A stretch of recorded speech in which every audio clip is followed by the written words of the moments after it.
Ketua gangster ini membawa pasukannya untuk menghadapi para mafia yang berasal dari Cina cuy. Ia ingin menghabisi para mafia itu karena telah berani menyaingi bisnis narkobanya. Akan tetapi para mafia ini juga tidak ingin bisnisnya diganggu oleh para gangster itu. Mereka pun juga ingin menghabisi ketua gangster itu dan juga pasukannya. Dengan menggunakan samurai yang mereka miliki, para mafia ini melakukan penyerangan terhadap ketua gangster itu cuy. Akan tetapi ilmu bela diri ketua gangster ini tidak bisa diragukan lagi. Ia pun dengan mudah menghadapi para mafia itu hanya seorang diri. Meskipun para mafia itu ahli bela diri, namun tidak akan berpengaruh di hadapan ketua gangster itu cuy. Hingga satu persatu para mafia itu tumbang dibuatnya. Melihat setengah pasukan dari mafia itu telah dikalahkan, membuat mafia lainnya tidak ingin melawan ketua gangster itu lagi cuy. Akan tetapi hal itu berbeda dengan ketua mafia ini.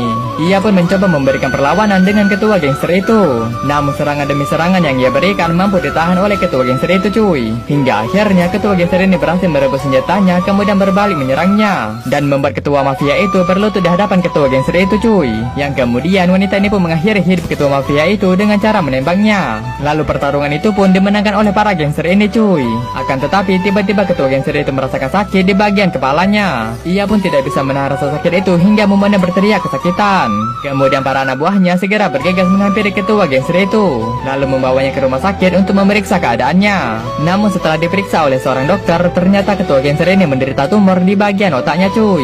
Meskipun ketua gangster itu berobat ke seluruh dunia, tetap tidak akan bisa menyembuhkan penyakitnya. Dan dokter itu memvonis kalau umur ketua gangster itu hanya tersisa 3 bulan lagi cuy. Yang membuat ketua gangster ini pun sangat kesal mendengarnya, karena ia telah menyiapkan banyak rencana untuk 100 tahun ke depan. Namun hal itu akan menjadi sia-sia jika dirinya hanya bisa hidup selama 3 bulan lagi cuy. Lalu ketua gangster ini memanggil seorang ilmuwan untuk bisa mencari solusinya. Ia akan membayar berapapun supaya bisa menyembuhkan penyakitnya. Kemudian ilmuwan ini mengatakan hanya ada satu solusinya, dengan cara mentransfer memori yang ada di otak ketua gangster itu dengan orang lain cuy.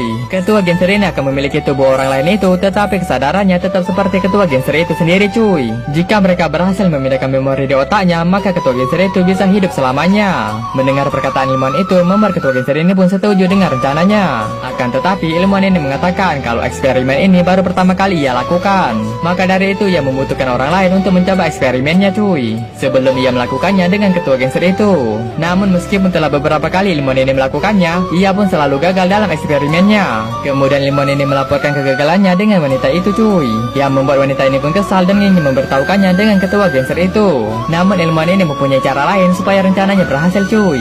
Ia mengetahui kalau ada seorang pemuda yang di kepalanya terdapat colokan memorinya yang dipasang oleh para ilmuwan. Karena pemuda ini pernah dijadikan bahan eksperimen oleh para ilmuwan itu cuy, sehingga mereka pun bisa dengan mudah memindahkan memori ketua gangster itu ke otak pemuda itu. Namun mereka harus mencari pemuda itu dan juga menangkapnya.